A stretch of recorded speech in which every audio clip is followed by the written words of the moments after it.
Is there advice you can give to young kids that are living through a shitty situation of any sort, a tough life? Find a thing you like. Try to find a thing that you really enjoy. Try to find a thing that you're passionate about. Like an activity? Yes. For me, early on, it was drawing. It was illustrations. It was comic books. I wanted to be a comic book illustrator. And then it went from comic book drawing and illustrations to martial arts. So, but it was just another thing that I was very, very passionate about.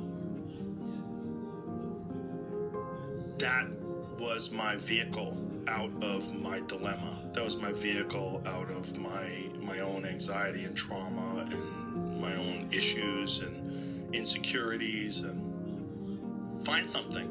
Find a thing that you genuinely enjoy, because getting good at things you genuinely enjoy is extremely beneficial for young people, because it lets you know that, like, everybody thinks they're a loser. Every young person thinks they're a loser. At least a young person in the situation I was at. I didn't know I wasn't a loser until I started winning, until I started doing martial arts. Martial arts taught me that, like, I could get better at stuff, that I wasn't really a loser. I just was someone who was, like, in a fucked up situation. But you could channel all that energy that you have as a young person into something and get better at it. And then all of a sudden people admired me. I was like, this is crazy. So I went from being someone who was incredibly insecure and basically a failure to someone who was really successful with this one thing that was very dangerous, that other people were scared of. And that gave me immense confidence and also a real understanding of the direct correlation between hard work and success. And also an understanding that you can't listen to people. Because even my parents didn't want me to do martial arts. They didn't want me to fight. They didn't want me to do stand-up.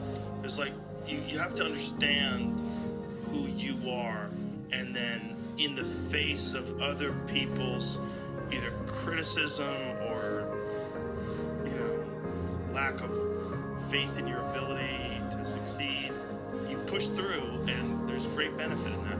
And then you realize that you can kind of apply that to other things in life. You can apply that to critics. You can apply that to social media comment. You can apply that to a lot of things.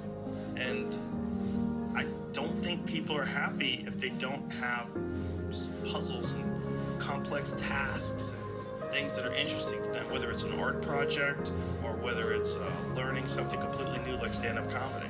Like, doing things that are difficult is it's as much of a nourishment of the mind as food is a nourishment of the body. I think you need things that are puzzling to you, where you have to find your own human potential in the difficulty of the task and work your way through things. At least for me, and in my life, that has been 100% constant. I am a very happy person, and I have never had a moment where I'm not doing difficult shit. Give yourself something, an arduous, difficult task where you're challenged mentally and challenged physically. One of the great things about being challenged physically is it's also mental. The people that don't understand that have never really been challenged physically. People that think that physical challenges are just physical. It's just brute grunt work. It's not. It's emotional intelligence. It's understanding your desire to quit and, conquering your inner bitch. All that stuff is mental. It's playing out inside your head. And there's a mental strength that you acquire from that you can apply to intellectual pursuits. And the people that don't think that are the people that haven't attempted them. And there's an arrogance to people that only pursue intellectual exercises, only pursue intellectual things, and don't pursue anything physical. That the physical stuff is base, it's grunt work, it's primal, it's not necessary. I don't think that's accurate. For most people, I think you can really benefit from physical struggle, and you benefit from it in a mental way. And I think that is overlooked. That's unfortunately overlooked by academics and intellectuals.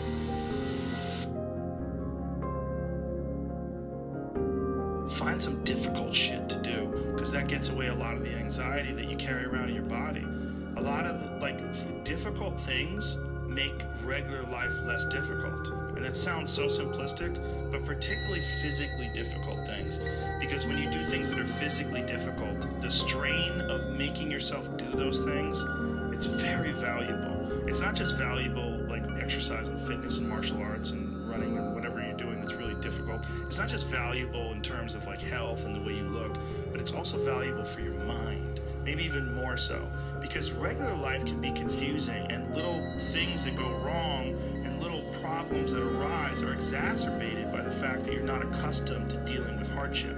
So creating your own bullshit, whether it's through fucking some brutal kettlebell exercise or running up hills or something, is extremely valuable for you also, not just accepting the nuanced perspectives of other people, but also being able to navigate through this world with some sort of an understanding of just how complex it all is and how weird it all is, and not be overly thrown off by every little dip in the road and pothole that you encounter. That's the real message. The real message is we all started from nowhere. I mean, we all had bullshit jobs. We all felt like losers. But through time and effort, you build a stronger human. You build a stronger body. You build a stronger mind. You build accomplishments and will and momentum. And then you look back and you go, hey man, I'm not washing tables anymore. You know, I'm not washing dishes. I'm not cutting lawns. I'm not digging ditches. You know, I'm a different person now, but I used to be. Desire not to be there, but not to stay there. That's what. That's the hardest part, right? Is to get out of that rut when you ain't got shit and there's nothing going on. To have faith then is so different. To have faith when you're successful, it's like, yeah, listen, she's been successful for a while. Of course you got faith. Just keep doing what you're doing. Easy. It's like you already got up the hill. Now you're just coasting. You know, you're just rolling down the hill. Everything's great. The hard part is getting up that fucking hill. Especially if you got a dad you're hiding from. Especially if you feel like you're a loser or you never really had anything in your life that you could look back on and say, hey, I was really good at that. You know, there's a lot of people out there listening to this. There's so many people that are in that starting point. Like the people that come up to you and say, I don't know what to do. What should I do? How do I do it? Yeah. How do I get going? You're going to have to figure it out one foot in front of the other. You're going to have to find a thing and keep working at it and get better at it. That's one of the things that I like so much about martial arts. They let anybody in. And then from learning how to do that, you get better. And then you realize, damn, I can get better at anything. The desire to get better. Yeah, that's for everybody. Just find a thing. Everything. And if you find a thing, like I said, particularly martial arts, because you get belts and ranks, and then you can see how you're doing with opponents.